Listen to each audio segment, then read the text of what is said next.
It strikes me as deeply, deeply troubling that this has been allowed to go on for so long and GB News is allowed to grow so big without Ofcom intervening. Actually watching the program in its entirety and realize, well, what would it be like if this was your news source is, very enlightening and not in a good way. Paul Marshall, the founder and funder of GB News, thinks that it's going to be, he predicts that Sky News will drop out of the race at some point in the next 3 years before the next election, and it'll then be the BBC and GB News head to head. What is the defence to GB News saying, well, this is just the 21st century, folks, get used to it? This world in which anybody can be a publisher is leading to complete disarray. And we've seen what's happened in America, where the media is very unregulated, and all the good media are deliberately branded fake news by Trump, who then tries to get his mates to buy those stations and change their political leanings. Hello and happy Thursday. Happy Thursday, one and all. Happy Thursday. That third voice was the voice of editor-at-large Alan Rusbridger. Welcome. Former Guardian editor of Prospect magazine, and now editor-at-large of The New World, and also Media Confidential podcaster. But most importantly, given the conversation we're going to have today, the lead journalist on an investigation in The New World this week about GB News and how GB News is consistently breaking in breach of Ofcom regulations on impartiality and accuracy. And Alan's investigation, which is the cover story in the magazine this week and is all online in its glory for you to read absolutely free of charge right now if you haven't read it already, was the subject of Ed Davies' question to Keir Starmer at PMQs yesterday. So it's got some traction, this story, Alan. Would you, for the benefit of those who don't know the ins and outs, and I apologise because I realise this is probably the 84th time you've gone through this in the last 48 hours, but give the dear listeners the helicopter view of what we did, why we did it, and what we found, please. Well, as you know, when broadcasting happened in the UK, the MPs wanted it to be different from the press. We have a highly opinionated press. And the idea was that we would have a highly regulated broadcasting system, and that it would be bound by rules of impartiality, accuracy, that you'd have a range of views, that people who said untrue things would be challenged, and so on and so forth. BBC, ITV, Sky News, Channel 4, they're all bound by that. They all obey it. Then comes along GB News, funded at a huge loss by Sir Paul Marshall, a hedge fund manager, and a group called the Legatum Group in Dubai. And they've decided to play by different rules. The thing is that Ofcom, which is the regulator, which is supposed to enforce those rules, operates on the basis that if somebody makes a complaint, they may or may not look at it, but it waits for someone to make the complaint. And for years, as GB News has quietly turned into Reform TV, there have been a trickle of complaints because, by and large, the audience for GB News is perfectly happy with it. They're not going to complain about it. And so there's a breakdown in regulation. And we thought the way to deal with this was to get a panel of extremely experienced journalists just to watch the stuff, which is obviously what Ofcom isn't doing, and to rate it against Ofcom's own criteria. So we had 20 volunteer journalists rating 15 hours of TV. Each program was watched by 2 people, and we published the results in the New World. And I think it's rather shocking because we know that in countries like Hungary or Berlusconi's Italy, political parties had their own TV station. But that's not supposed to happen in this country. And that, in essence, is what all the fuss is about. Yeah, and one of the there are 2 big strands to this story. One is less surprising and more explainable. That strand is that GB News are cynically manipulating their output to make it like, as Andrew Neil called it, Reform TV. So the panels are heavily weighted for right-wing opinion. In fact, a lot of the presenters are actual reform politicians. They're certainly all reform friendly. Any kind of left-wing mitigation or counter view is diminished, or sometimes one of the programs that I reviewed with Matt Goodwin, openly dismissed and ridiculed. And so anybody watching it gets a GB News view on life. The topics they choose are all geared towards reform talking points, largely immigration. So that kind of, I think, is what most people, whether they watch GB News or not, would say, yeah, that's probably what GB News is. But the second strand to the story is that it's being allowed to happen by Ofcom, whose only job is to make sure that the rules that it's in charge of are adhered to. And it strikes me as deeply, deeply troubling that this has been allowed to go on for so long, and GB News is allowed to grow so big without Ofcom intervening. Absolutely. Well, you see, Ofcom have tried rather odd attempts to intervene. They tried to draw a sort of artificial distinction between news and discussion and current affairs. They had a go at saying that Rishi Sunak shouldn't have been allowed to present a program. And GB News has always pushed back, sometimes sued them, judicially reviewed them. But something else is going on. Something else is going on. And I came across this judgment that Ofcom had produced against the BBC in 2017. I don't know if you remember it, but Nigel Lawson went on the Today programme and denied climate change. And Ofcom came out with a meticulous 12-page judgment saying you should have corrected him. You can't have people coming on. And it analysed this programme more or less second by second. Well, now you have a presenter called Bev Turner interviewing Donald Trump. Donald Trump says climate change is the biggest hoax in history. The Chinese make all these wind farms, but they don't have any wind farms themselves. Things that are categorically untrue. She sort of chuckles and says, "Oh, you're so wonderful, Mr. President. You give me such joy when I hear you dropping truth bombs." Truth bombs, yeah. And so she was egging him on. She wasn't contradicting him. And Ofcom okayed that. As they said, that program's fine because sometime in the early morning hours when this was broadcast in the UK, a guest said, well, actually, that wasn't quite right. So that something's changed within Ofcom, and I don't know what it is. Ofcom wouldn't speak to us. Can I ask a question, Alan, which I really struck me when I was watching my programs for this, outing myself as one of the jury, as Matt has, which was I'd never actually watched a GB News program in its entirety. I'd watched many clips, and I think I'd fallen into the trap of thinking that GB News was sort of a niche thing that you watched the occasional YouTube clip of and didn't have to worry too much about it, not particularly pleasant. But actually watching a program in its entirety and realize, well, what would it be like if this was your news source is, very enlightening and not in a good way. And I wonder whether the mistake I made, and I suspect others have made, is the mistake that Ofcom has made. Does it really seriously understand the range, reach, and potential significance of GB News? That's a really good question. And GB News boasts that it is Britain's #1 news channel. But that may be in a sort of limited way of the number of people who are watching hour by hour over the BBC or Sky News. But they simultaneously boast that they had 2 billion downloads last year. So what they do is cleverly chunk up their programs, push them out on social media, where they get a vast audience.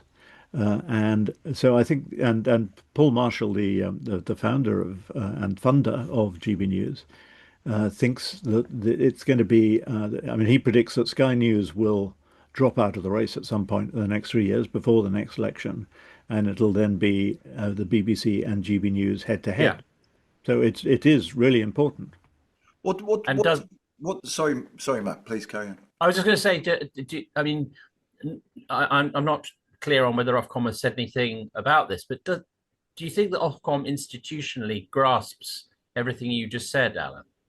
Well, if you look at their public statements over the last 3 or 4 years, they've moved from talking about regulation to free expression. Now, I Mhm. don't know if that's Michael Grade, who's the chair. I don't know if it's the chief executive, Melanie Dawes, but there's definitely been a shift in tone. And the thing is about Ofcom is that it's supposed to be an arm's length regulator. It's supposed to be at arm's length from government. And I think we'd all agree that that's desirable because you don't want government regulating what we can see or hear. But something happened under Boris Johnson that you will remember, that when he got into power, almost the first thing he did was to try and impose Paul Dacre, the editor of the Daily Mail, as the chairman of GB News. I get them confused. GB News It's very easily as the done. chairman of Ofcom. And he also, incidentally, wanted Charles Moore, the former Daily Telegraph editor, to go and be chairman of the BBC. Now, clearly, Johnson saw that here was his opportunity to have a right-wing figure setting the rules for broadcasting. And as it happened, the appointments panel said, look, this guy's unappointable. But there was a 2 year gap while this farcical process happened. And then there was an episode described by, of all people, Nadine Dorris, where the backseat people in Number 10, including, it has to be said, Sir Robbie Gibb, whose fingerprints occur all over the place, tried to get a Tory peer who was working in central office into the job. So I think what I'm saying is that the Tory right saw that it was important to, as it were, capture Stephen the Gilbert, was it? regulator. Stephen Was it Gilbert, Stephen? yeah, Yeah. yeah. Um, and none of that's ever been denied. I mean, I've written about that, Yeah. and it's clear they tried to nobble the regulator. So we've got I think Ofcom has been slightly tarnished by that attempt to capture it, and I think the difficulty they're in now is that if they tried to enforce the code that they're supposed to enforce, there would be howls of protest from GB News. You can see, this is what we always told you. The metropolitan elite are trying to tell you what we can hear. There was a very funny piece that the editorial director of GB News wrote last night in response to our investigation. He said GB News landed like an asteroid, flattening the old media landscape, laying waste to its rivals. Then he attacks people, I think he's talking about me, bitter, pompous, old has-beens, and these scaly old reptiles. This is a man who learnt his craft on the Daily Star Sunday for 9 years, 11 years. And so that you can see how they would attack it. They would say, Yeah. never mind the rules. Yeah. These elites are trying to now tell you that you can't Yes. accept migrants and Let, rape gangs and blah blah blah. let's dig into that a little bit, because there is a paradox here, which is, and Neil Oliver is a very interesting case in point. Neil Oliver, who many people will remember as the lovely long-haired, handsome Scotsman who used to take people on a tour of the coast of the UK in that wonderful TV show, and every housewife's favourite, and then became a barking mad lunatic conspiracy theorist who for a long time had a show on GB News TV. But his views are so outlandish and so obviously beyond the pale that it was decided that they could no longer broadcast it on a platform that was regulated. So they simply shifted it all to YouTube, where he continues to spew forth these mad theories, and everybody who's interested in that laps it up. Now, if it's that easy to have a huge audience on YouTube, which is totally unregulated, and you can say what you like, and it's basically the Wild West of opinion, what is so special then about broadcast TV, linear TV, that we know is in broad decline, that it needs this level of regulation? I'm steelmanning the question because my view is very clear that it's very important, and actually the regulation needs to be applied as best we can to the YouTube stuff as well. Yeah. But given that it's the Wild West out there, what is the defense to GB News saying, well, this is just the 21st century, folks, get used to it? Well, my answer to that would be we know we're living in an age of information chaos, that people increasingly don't know who or what to believe. And this world in which anybody can be a publisher is leading to complete disarray. And we've seen what's happened in America, where the media is very unregulated, and all the good media are deliberately branded fake news by Trump, who then tries to get his mates to buy those stations and change their political leanings. We don't And want they that, do. and they do, yeah. And that's the playbook. Farage is a big fan of Trump's. And can you imagine anything worse than that happening in Britain? So that the need to have uh, regulated broadcast, so that if young, especially young people, if they're thinking, well, who can I believe in this world? The kind of sort of seal of approval that an Ofcom regulated channel should give should be really, really important. I mean, you mentioned Neil Oliver. He refuses to believe in the science of climate change. He's a great anti-vaxxer. Well, fine, that's fine on YouTube, but you've got to have a protected space where those things are, where if you watch something, it's a very good chance it's true. Mm, mm. Um, Just can I just follow up your question, Matt? Because it just to round off the YouTube piece. I mean, as I understand it, Ofcom regards TikTok and YouTube as video sharing platforms, and therefore, I presume, subject mostly to the Online Safety Act rather than the Media Act. But as Matt hinted, is that not a problem? Because so much of our news content is now coming from YouTube, not least GB News content. That part of the whole question that your brilliant investigation has sort of raised is we need to look at the whole regulatory task, don't we? I think that's right, because they're increasingly blurred and interchangeable. But I still think the law as it stands. I mean, there's an argument for saying you should have opinionated TV. I get that, and I get the argument of the supporters of GB News who say, well, why can't we say these things that we want to say?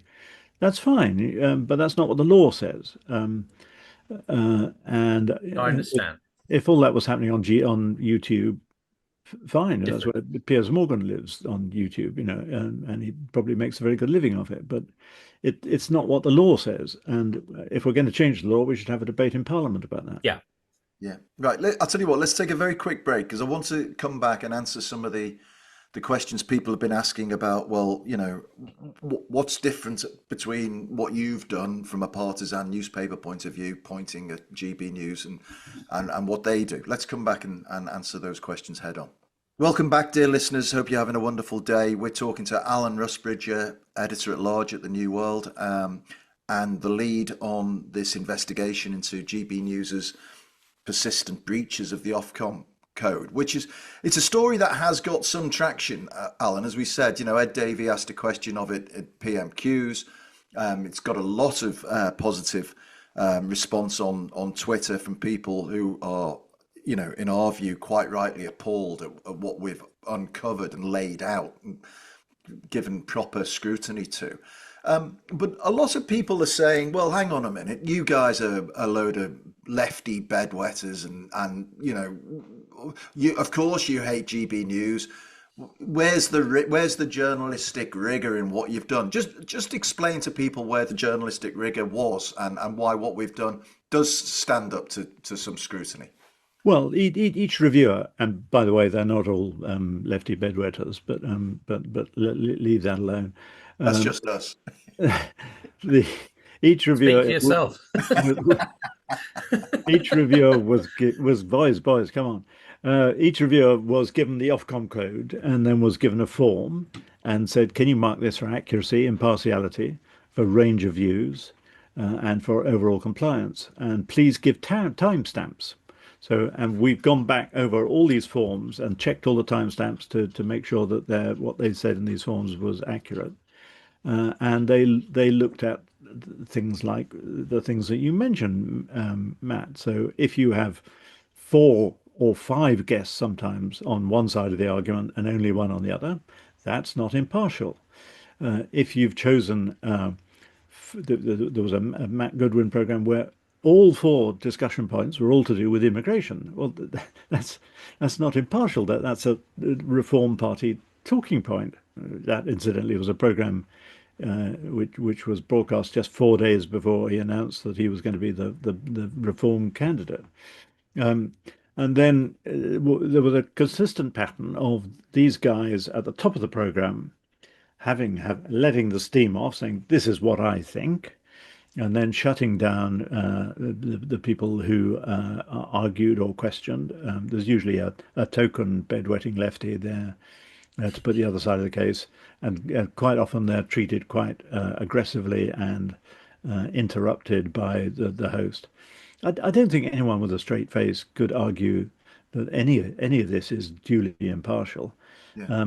So it's not a completely scientific exercise. You know, you could spend the next 2 years and give it to an academic department, and they would do it with complete precision. But it's doing what Ofcom isn't doing. Yes. Somebody might as well, has got to watch this stuff and say, hold on a minute. Yeah, well, that was one very interesting point from one of our reviewers who said to you, it's the classic case of people not being proactive regulators, but just being complaint handlers. And if there are no complaints, then they're not handling any business at all, And I do think today Ofcom are in the news today, fining 4chan for lack of age verification on their international sites, and so they're clearly being proactive there. And you wonder why, when something that's of such interest, national interest, and right down, in the roots of their being, why they're not proactively watching, monitoring these channels and making pronouncements saying this is not according to the code. And as Rory Stewart said on The Rest Is Politics, threatening them with losing their license. Do you agree that should be an outcome?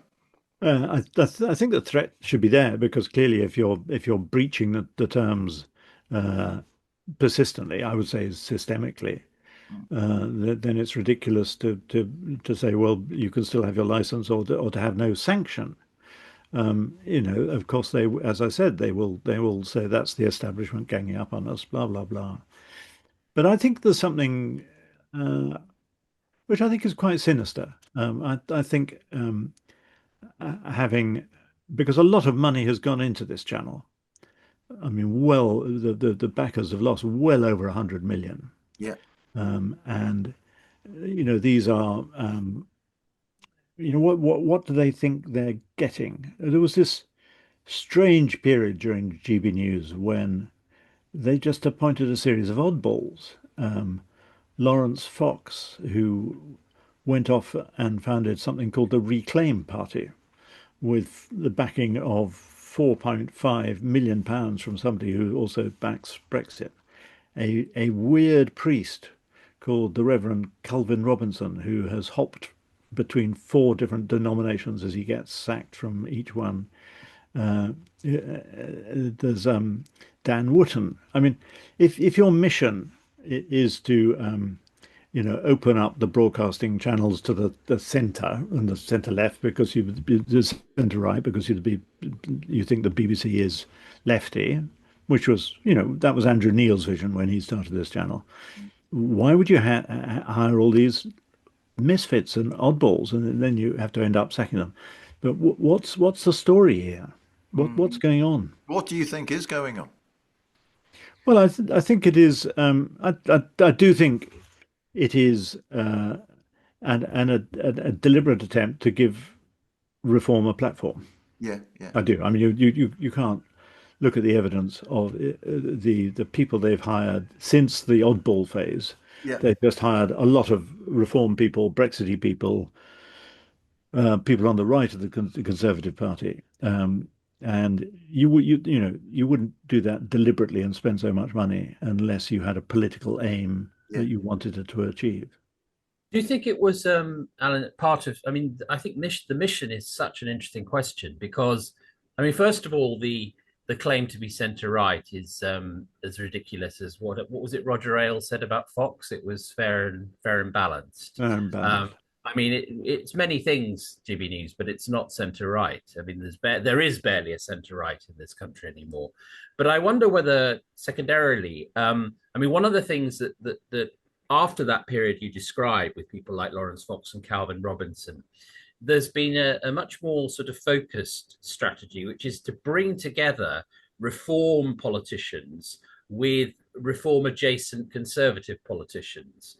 And so the effect you get if you're, if you're a watcher, I imagine, is that there is a right wing movement and it exists in this broadcast space. And the whole unite the right model that Farage has pursued with his friends in the Conservative Party, some coming over, some not, is kind of given dramatic form round, on GB News. That's the home of this project. Yeah, that feels right to me. I mean, I listed in the piece. You can cut this bit out while I just go for the piece. Hold on.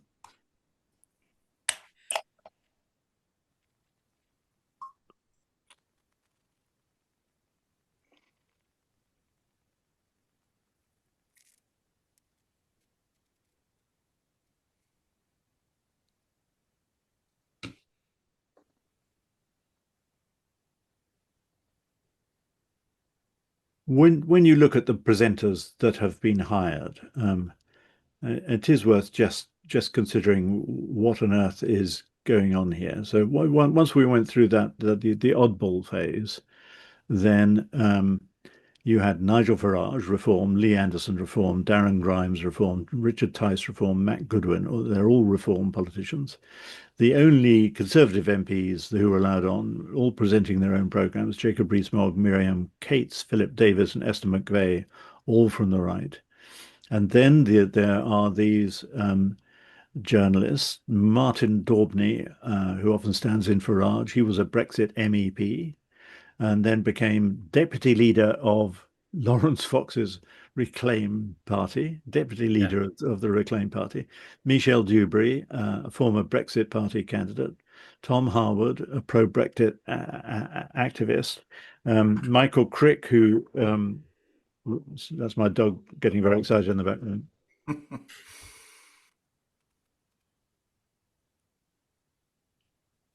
Michael Crick said, have you noticed that there's a guy called Patrick Christie's. Mm. He was media officer for Nigel Farage for about 18 months. So they've been handpicked. I mean, how they can say with a straight face that this is completely impartial. These people have been handpicked because of their views. And at the BBC, people, they say, well, people have their views at the BBC. You've seen this a bit on Twitter. Well, what about, Emily Maitlis? What about? But the thing about the BBC is that you're supposed to leave your opinions behind when you go through the front door. And Andrew Neil was certainly capable of doing that. And I thought Andrew Neil was a very effective interviewer on the BBC, even though we may have suspected what his politics were. On GB News, it's the opposite. You're being hired for your opinions on this supposedly impartial channel. Yeah. And there's a category mistake, isn't there? Because you see someone like Miriam Cates, who was known when she was an MP as the MP for Gilead, because she's got such socially conservative views, masquerading as a presenter. She looks and is sitting on a set as though she's a regular news presenter, and of course no such thing. So there's a kind of sleight of hand there, isn't there? There is, and that's the GB News has quite cleverly tried to fudge that and tried to sort of engage with this argument that they're not, it's not really news, it's more current affairs and somebody else reads the news. Um, but they're highly opinionated presenters. And you can see, when Matt Goodwin's here doing his program, he has no time at all for anyone who disagrees with him. I mean, he more or less turns his back on them. Yeah. And that's not what public service broadcasting is about. You're supposed to treat everyone equally. And it is a bit Orban-esque. It's a bit Fox News. And Andrew Neil Yeah. said that to me. He said he realized, he was told when he started the channel this was not going to be Fox News. Then he said he realized it was going to be Fox News. That's exactly what they wanted. He said they were rabid Brexiteers. One of the early editorial meetings, they all said, well, let's name the guilty, let's do a series of programs on the guilty men of Brexit. And he said, come on, we're supposed to be looking forward, not back. And then someone suggested, why don't we put a television camera in a classroom so that we can expose lefty teachers? And it was pointed out to whoever this was, great, we'll see you in jail. This is against the law. Can I broaden it out a little bit and ask my theory, or my theory, which has always bemused me, is why is it that the right wing are so much better at doing this kind of thing than the left of politics in this country? If you look at the way that media is so focused on the right, and they're so on message, and they push and push and push and get away with murder, I mean, absolutely travesties of journalism. You can point at GB News, you can point at the Daily Mail, you can point at the Telegraph, absolute hotbeds of one message. Whereas you look at the left of media, and we're all over the place, if you look at the Guardian, which you edited brilliantly, Alan, and you brought home some of the most consequential investigations of our generation. And the Mirror, they're the only real left-wing titles in the country. And I think we'd both probably agree, certainly I'll speak for the Mirror, that they these days totally ineffective when compared to the Daily Mail, for instance, who still, despite dwindling numbers, are still this force to be reckoned with on the right of politics. The right seems to just get it done in a way that the left fails to. Do you have any theories around why that might be? Maybe the other Matt does. Do you have a theory about that, Matt? Well, I suppose part of the problem is that what you started off by drawing a distinction between print and broadcasting, and I think that's very important to this, because I think there's baked into that, and it's been disrupted by GB News, is a sort of very glib idea that the press is right wing mostly and broadcasting is liberal. Now, I don't think that's actually true, but I think that's one of the reasons that people used to consume news the way they do. I think more broadly, one of the problems the left has is there's a very funny Mark Maron line about how America, and he's a liberal stand-up, he said that the Democrats managed to buzzkill the American voters into voting for fascism. And I think that the left does have a problem with scolding and generally just saying this is wrong. And the right does have a kind of come on in feel to it. Now that doesn't quite work, because of course GB News spends a lot of time telling people off and saying how evil and wrong they are. But the right, I suppose what I'm saying, the right scolding is about them and us. It's you're on our team, you're part of our gang, isn't it great? Yeah. And I think that they're very good at community building. Right. And that's fine when it's, by the way, it doesn't matter when it's kind of center. I mean, the old Telegraph, it didn't really matter that was the case. But when the views you're talking about are as toxic as some of the views we're talking about now, it really matters. I've got there's another side to it, I think, which is, I seem, Alan, correct me if I'm wrong, it might have been under you or it might have been under your successor, but I seem to remember The Guardian used to do a thing called Bubble Buster. And they were five stories that to challenge your kind of left-wing liberal default thinking. So they'd put stories from the right-wing media in front of the Guardian audience and say, well, here's the other side, folks, consider that. And I always thought it would be utterly inconceivable that Paul Dacre's Daily Mail would ever say, hey, bubble buster. Yeah. Maybe we should have a think about what those lefties are saying. Utterly inconceivable, and yet entirely in character with left-wing media. And there's a sort of sense of fairness that we're trying to The other deliver. thing that's inconceivable is, I mean, money has got something to do with it, hasn't it? So the people who are very, very, very rich tend to be right-wing. And they think the world should think like them, and they have right-wing ideas about freedom of speech. Can you imagine if a left-wing billionaire emerged and said, I know what, I'm going to start a TV channel, and we're going to have Jeremy Corbyn presenting one night, and Owen Jones another night, and Diane Abbott another night, and Zach Belansky another night, and somebody from Sinn Féin another night, and somebody from the Sky. I mean, there would be an outcry, wouldn't there? I mean, there would be questions in Parliament. They would try and close that down within weeks. And it is something about the normalizing of this kind of rhetoric that has crept up in the last. I mean, I think particularly this anti-Muslim rhetoric. I mean, things that just couldn't have been said 4 or 5 years ago. I mean, GB News, of course, say, well, it's a good thing that people are saying it. We're saying what you weren't allowed to say. They wouldn't have allowed you to say. But the window has shifted, and somehow this seems normal. But when you try and flip the coin and imagine what would happen if the reverse happened, it just wouldn't be tolerated. Yeah. Listen, I think it's a story that is ongoing, and we're not going to let it go. We're going to keep on hammering away until somebody does something. But thank you, Alan, for suggesting the story and for seeing it through so brilliantly.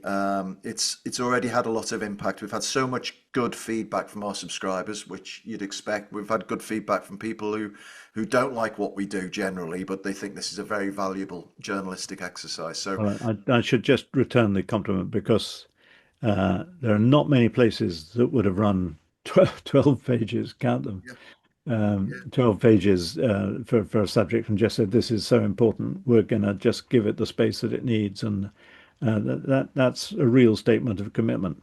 Great. Well, thank you for that. And it was something we were delighted to do. So anyway, folks, it's all there online. If you're not a subscriber, you can read it all for free. We put it all in front of the paywall because we think it's important that this story gets as much focus and attention as possible. So just go to thenewworld.co.uk and you can see all of Alan's investigation, the entire dossier. You can download it as a PDF. Do that and share it with people. Please get the word out there. We will continue to talk about this story in the future, so you can expect Alan to return at some point. And in the meantime, subscribe. This does cost money. I haven't discussed that with you yet, Alan, but you're paying me. Didn't realize you were paying me. But all of this journalism does cost money, and the only funding we get is from subscribers. So if you're not already a subscriber, please take the plunge. There's some fantastic offers at www.thenewworld.co.uk/2Matts. That's the number 2, MATTS. Please send in your questions. Let us know what you think of Alan's investigation, anything else that's on your mind. Send in your questions to 2Matts@tnepublishing.com. That's the number 2, MATTS, at tnepublishing.com. And all it remains is to thank Alan once more and to thank the third Matt Withers, for producing the show. Thanks, Matt. And until our regular Q&A on Sunday. It's goodbye from me. It's goodbye from him. Goodbye. Goodbye. Goodbye.